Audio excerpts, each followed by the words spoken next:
everyone, it's Jack from Cultaholic.com, and you know what time of week it is. It's Friday. It's very mandatory to get down on Friday because it's time for my Wrestlers of the Week. It's been a very interesting week in the world of wrestling. There's been some good booking, there's been some weird booking over in New Japan, which we'll talk about in just a sec. There's also been a lot of great shows and a lot of great wrestling. So, first of all, let's take a look at my honourable mentions. First of all, we have to mention the women's tag team champions Sasha Banks and Bayley, who had another good title defense on Monday Night Raw. Also on Raw, Kevin Owens beat Seth Rollins in a result that's not great for Seth Rollins ahead of his eye for an eye match at the horror show at Extreme Rules, but it's a good win for Kev, isn't it? Elsewhere over in AEW, I think we should give a bit of a shout out to Kenny Omega, who's in a bit of a weird position because he might be turning heel, he might not. There's a lot of tension that's been sparked by members of FTR pouring that beer over Kenny Omega's head. And then Omega was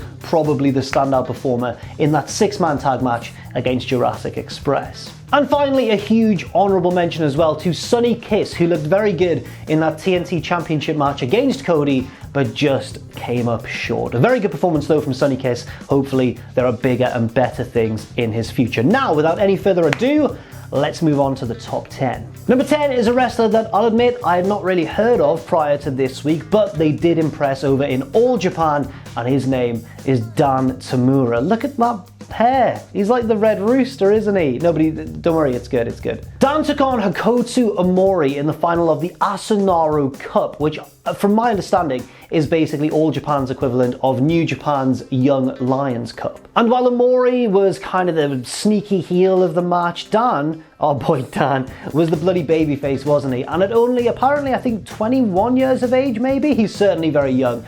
He is already a very polished, technical in-ring performer. And not only that, but the match was a good one. Not the best match of the week or anything, but it was certainly a very good one, and it was in the main event of day one of All Japan's Summer Series. So All Japan put a lot of faith in these two young lads to go out there and put on a main event match, and they did. And it was Dan Tamura who picked up the victory, and not just that, not just winning the cup as well, but he also wins 1 point on my Wrestlers of the Week league table. Well done, Dan. And it didn't stop there. That's because after the match, both guys were inducted into different factions or stables in All Japan. And Dan was inducted into Evolution. Not that Evolution, don't be silly. He's not hanging out with Randall Keith and Big Paul. He's hanging out with, well, the stable includes the current champion of All Japan, Suwama, so it's not a bad group of people to hang about with, is it? So very promising signs there for young Dan, a very impressive performer who, admittedly, I wasn't too familiar with, but now I am, and I'll certainly be keeping an eye on him. 1 point for you, Dan. Well done, mate. He's the best Dan of the week. There's no one else on this list called Dan, so it's a good start. Number 9, right, let's go to All Japan and talk about what happened over there, because Evil should be higher than number 9 this week. Number 9 this week is Evil, picking up 2 points. But any other week, if this had been booked all right, he'd certainly be my Wrestler of the Week, right? Okay, so let's break down what happened. Evil won on night 1 of a New Japan doubleheader. He won the final of the New Japan Cup tournament, defeating Kazuchika Okada, and he had a little bit of help, really, from Yujiro Takahashi, of all people. Now, I know what you're thinking. Yujiro's in Bullet Club, and Evil is in LIJ. So what gives Jack? I'll explain. After the match, Evil faced off with Naito, his stable leader and the champion, of course, the double champion of New Japan, who raised his fist in the traditional LIJ salute. Evil went to return it and went, oh, hang on, I'm in Bullet Club now. He threw up the too sweet, hit Naito with his finisher, and turned heel. Who would have thought that a guy named Evil would have betrayed his friend? Then on night 2, we had Naito versus Evil, and I was thinking, well, surely Naito is going to pick up the big victory, and maybe Evil will look really good, but he's not going to beat Naito. And then Evil did. Evil beat Naito with the help of Dick Togo, who's now his new manager. I have no idea what's going on. So from being kind of an upper mid-card guy occasionally, sometimes a member of the tag team division, whatever, Evil is now the top dog, the double champion of New Japan. He's got the IWGP Heavyweight Championship, he's got the IC belt as well, and Naito is kind of just left with nothing. So it's been a very strange week, maybe the most bizarrely booked pair of New Japan shows I can remember since I started watching New Japan about 4 or 5 years ago. So that's absolutely crazy, and that's why Evil doesn't pick up any more points, because it's a bit of a baffling booking decision. Naito was red hot. He was like the Daniel Bryan of New Japan back at the start of the year, and now that's all for nothing? Maybe he'll get his revenge? I don't know what's going on. So 2 points for Evil, well done, but at the expense of what? At what cost? Because the New Japan landscape is kind of in ruin, nobody knows what's going on, least of all myself, so let's just move on. 2 points for Evil, the matches weren't brilliant or anything, they were alright, and yeah, I'm very baffled. Next up, number 8, sticking with New Japan and sticking with a new champion as well, but not Evil, it's okay. We now get to talk about one of the new tag team champions, and oh, it's everybody's least favorite. It's Taichi. And yes, Taichi is one half of the new tag team champions, himself and his partner coming up against the big, badass, coalition of massive single superstars who were the champions. There was Kota Ibushi and there was Hiroshi Tanahashi, and they got beaten. Taichi beat them. Well, him and his partner beat them, and Taichi did so with the help of the Iron Fingers, his signature foreign object, which he used to just jab Ibushi right in the face, and that was very much the turning point of the match. So well done, Taichi, 3 points for you, you are number 8, but I can't dwell on him for too long because we do have to now talk about his tag team partner, who was arguably portrayed as the more dangerous of the two, Zack Sabre Jr. Yes, in this match, although it was Taichi who nailed the foreign object shot and potentially turned the tide, it was Zack Sabre Jr. who really took out the foundations of their opponent's attack, basically by mercilessly targeting Hiroshi Tanahashi's knackered old legs. And Zack did this in the way that Zack Sabre Jr. does, with several countless, innovative, excruciating submission holds, because of course, it's Zack Sabre Jr., that's very much what he does. And now, Zack is one half of the tag team champions. Again, I'm not certain what to make of this. It's not as controversial a booking decision as that whole thing with Evil though. It's just a bit more of a strange one because he's usually a single star. But that's not to say that a single star can't thrive off the back of a tag title run, and that's what I hope happens here for Taichi and Zack. It also feeds a little bit into those rumors that Zack may be the guy to overthrow Suzuki, lead a bit of a coup, and take over Suzuki Gun for himself. I know that that may be unlikely, and a lot of that's just based on rumors and speculation and fantasy booking, but it's also a little bit more of a realistic prospect than we may think, because Suzuki's not getting any younger, maybe he wants to work a more limited schedule, and also, if Zack were to oust him, then we'd get babyface Minoru Suzuki, which is an incredibly fun prospect. So, some lovely points there for Zack Sabre Jr. Now let's move over to AEW and talk about Fight for the Fallen, where Jon Moxley is still the AEW World Champion. Not just that, but he picks up 5 points on this week's Wrestlers of the Week because it was a good performance in the main event for Moxley. On the podcast this week, I described this match as it's one of those weird ones where it's really, really good for one competitor and it makes the other one look a little bit bad. And that's why Brian Cage doesn't get any points this week. That's because Moxley had a game plan, executed it perfectly, and picked up the clean victory. He ruthlessly targeted Brian Cage's arm and caught him in various different arm locks, arm bars, various different submissions, and that was enough to pick up the win. It's a real strength of Jon Moxley's title reign, which has shown him to be not just a mindless brawler who does crazy things, as we already know, but somebody who's very intelligent and tailors his approach to his challenger. We already saw him choke out Brody Lee, for example, and in this match he again relied on submissions. We had that closing image of Moxley with Cage caught in the armbar, looking through the ropes at Taz, who had no choice but to throw in the orange towel. So Moxley is still the AEW World Champion, a decision I agree with, but I understand some of the criticism that occasionally plagues AEW, which is that they bring in these guys like Brody Lee, Lance Archer, and more recently Brian Cage, give them a title shot against one of the champions, have them lose, and then they're back in the mid-card. But that fate might not befall Brian Cage, because it seems as though he has a new feud set up immediately after the end of the match, where he jumped Moxley after the bell and was then fought off by Darby Allin. It looks like we're going to get Cage versus Allin, which is a really good feud. It's a small, nimble guy against a huge monster, and I feel like Brian Cage is going to get that win in the feud to really bounce back, but I don't know for certain. Anyway, great performance by Jon Moxley, a nice match to close Fight for the Fallen, and he's still the AEW World Champion. Number 5, from one AEW champion to another, the TNT champion even, it's Cody Rhodes time. Let's talk about him for a second, because He's turning heel, isn't he? Now I know this has divided opinion, but this week could really have been a turning point. I have been convinced since the start of this TNT Championship run, since his first defense against Jungle Boy, I've been convinced that Cody is going to turn heel, and it's been a much more slow burn, patient turn than I think I even expected. Some weeks Cody will use heel tactics, sort of, to win the match. Sometimes he'll just be really intense and it'll get a bit uncomfortable. Sometimes he'll just wrestle a straight up babyface match. In this one, he did not do that. Against Sonny Kiss, Cody resorted to cheating at one point, taking off the turnbuckle pad behind the referee's back and, you know, getting a bit desperate. Now that didn't lead to the finish of the match because it was Cody himself who went headfirst into the exposed turnbuckle and it led to a near fall. Later on, Cody caught Sonny Kiss in the crossroads and retained his title. But it's very interesting, isn't it? I can't wait to see what's next for Cody. I don't know who his next challenge is going to be. It could be anybody from within AEW, from outside of AEW. The scope is huge, and I'm really excited to see where it goes, especially if Cody does turn heel,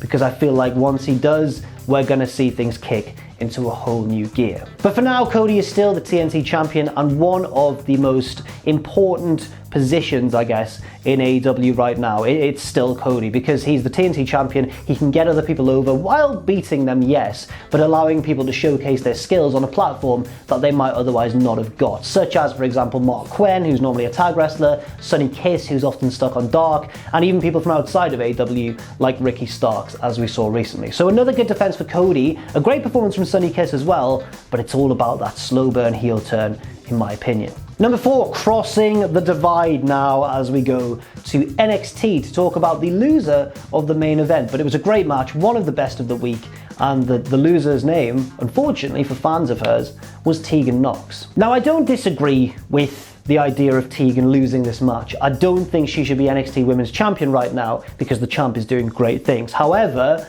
you just get a sense in matches with really pure baby faces like Tegan Nox, who have that real spark and that real connection with the crowd, even though there's not really a crowd, but you get that sense of like, you know what, I kind of want them to win this match, even though my better judgment as a big smarky wrestling fan suggests that maybe it's not the best idea. But the best baby faces make you forget all that and just want to root for them, and that's what Tegan Nox did here. Another really good aspect of the match was that her signature moves, the Molly Go Round and the Choke Slam, well, not her moves, but her homages to her favourite wrestlers, Kate and Molly Holly, came at really important times to turn the tide of the match and almost make it look like she was going to win, even though realistically, if we just break our immersion for a second, we know that she probably wasn't going to. And it was a really good performance. Hopefully this sets Tegan in good stead going forwards, but in a bit of bad news for her, it was her arch rival Dakota Kai who attacked the champ after the match and set herself up as the new challenger. It's all about, I guess, what is next for Tegan Nox, who's she going to feud with, who's she going to face,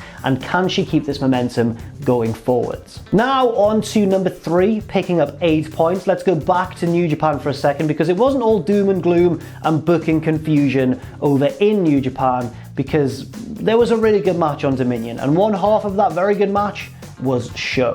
Like Tegan Nox, Show is an excellent fiery babyface who comes back with great, enthusiasm and a lot of velocity, and you just want him to win.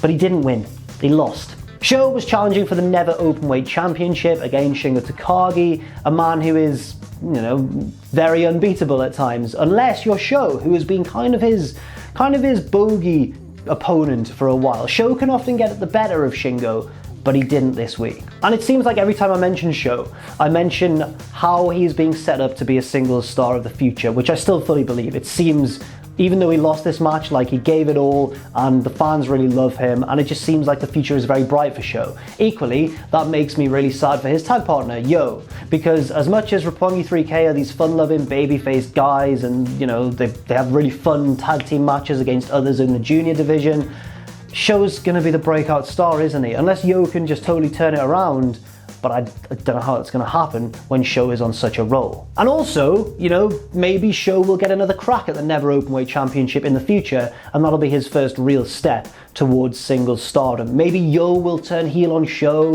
and we'll get a feud between the two members of Roppongi 3K. Anything could happen, and I think at the minute, weirdly, the Never division is kind of New Japan's most stable area. And that's very strange because the Never belt usually changes hands all the time. But another great week for Sho, picking up 8 points. Now on to someone who picked up 9 points. It's the reigning and defending NXT Women's Champion, Io Shirai. As I mentioned, Io took part in a really good main event this week on NXT against Tegan Nox and proved why she is maybe the best champion in WWE right now. If you look at the lineage of the NXT Women's Championship, it's been packed with amazing champions who've had great title reigns, from Bayley to Asuka to now Io Shirai. Rhea Ripley's was going good for a while, then Charlotte came along and it got a bit iffy, but Io seems to have gotten the division firmly back on track. And that has only been galvanized a little bit further by this victory over Tegan Nox. And I know I mentioned that Tegan's big spots, the chokeslam, the Molly go round, I know that they all came about at crucial times in the match, as I mentioned, but it was Io's counters to these moves, or to Tegan's offense, that really did push things to the next level. A prime example for me would be right towards the end when Tegan went for the shiniest wizard and Io Shirai countered it with a lovely Shote palm strike, shades of Jushin Thunder Liger. Then she popped up to the top rope, lovely big moonsault, 1, 2, 3, and it was a really explosive and fun finish to the match. What's next for Io Shirai? It appears to be Dakota Kai, because I'm rhyming without even meaning to, bloody hell. It appears to be Dakota Kai, if we can get serious for a minute, because Dakota of course jumped Io after the bell. And while I don't doubt that Io can have a really good match with Dakota as well, they're gonna have to change the dynamics slightly, and that's where Io's strength really lies, because she's kind of a babyface, but she's a bit of a tweener as well. She can have these really good matches with babyfaces like Tegan Nox, where she's the heel sort of, without resorting to cheating, and then she can have these really good matches where she's the babyface against a heel like Dakota Kai. There's a really good chance in the future of Io picking up some more points further on, because I feel like pretty much every title match she has is gonna be a banger. It has the potential to be really good, and that's all down to how brilliant she is in the ring. So well done, Io Shirai. She's been Wrestler of the Week before. In fact, I think 2 years ago, she was the first ever women's wrestler to top the Wrestlers of the Week weekly table. However, she's not Wrestler of the Week this week because one other person did just enough to scoop the 10 points, and his name is Shingo Takagi. Yes, Shingo did defend the Never Openweight Championship against Sho. It was a brilliant match. Shingo brings it all the time, and he kept a hold of his belt against somebody who has often gotten the better of him. Shingo is one of New Japan's most valuable assets, I feel, because, you know, he was until recently a junior somehow, despite being absolutely stacked, but he can mix it up with heavyweights too. He's great in Best of Super Juniors, he's great in the G1 Climax, he can pretty much do it all. And I think, you know, as much as I was sad that Sho didn't beat him and take that Never Openweight Championship, I think my better judgment is pleased that Shingo is still the champion, because he can have great matches with pretty much anybody on the roster, and because he's holding the Never Openweight Championship, everybody could potentially be a challenger to him. Also weirdly, Shingo is the only member of the LIJ stable at the minute who has everything together, because, I mean, Evil's just defected to the Bullet Club and beaten Naito. Naito is in ruin, he's got nothing left. Takahashi seems to be challenging Evil for those double titles soon. What's Sonata even doing? I don't know. His tag partner's just left. Maybe Sonata will go to the Bullet Club as well. Bushi might as well be on his holidays. I don't know what he's up to. So Shingo seems to be really holding down the fort right now for LIJ fans such as myself. And I have to respect him for that, even though I'm sad that he won this match. So a great performance for Shingo Takagi, the best match of the week in my opinion, and another great one in the series between Shingo and Sho. Hopefully it's not the last we see of those two, and if New Japan's booking follows suit, it surely won't be. They love doing rematches, but I'm a little bit concerned because their booking's gone a bit haywire this week. Hopefully we get another Shingo versus Sho, but who knows what could happen. So congratulations Shingo Takagi, 10 points to you, and you are my Wrestler of the Week. Now, let's take a look at the league table. So things have changed at the top of the league table because Cody is now leading the way, hotly pursued by Kenny Omega and Jon Moxley, three massive stars in All Elite Wrestling. Just below them, we see Keith Lee there, the double champion of NXT, and there is Shingo Takagi up into 6th place. A little bit further down, we see people who could be picking up points in the near future, such as Hiromu Takahashi, who seems to be challenging Evil, Darby Allin, who has sparked a feud with Brian Cage, and as we go a little bit further down, there's Adam Page, a very interesting figure because he seems to be making friends with FTR. Could he be turning heel in the near future? I guess it remains to be seen. So that is it for Wrestlers of the Week this week. Thank you very much for watching. Leave your thoughts and opinions in that comment section down below. Stay safe out there, keep yourselves positive, and I'll see you very soon.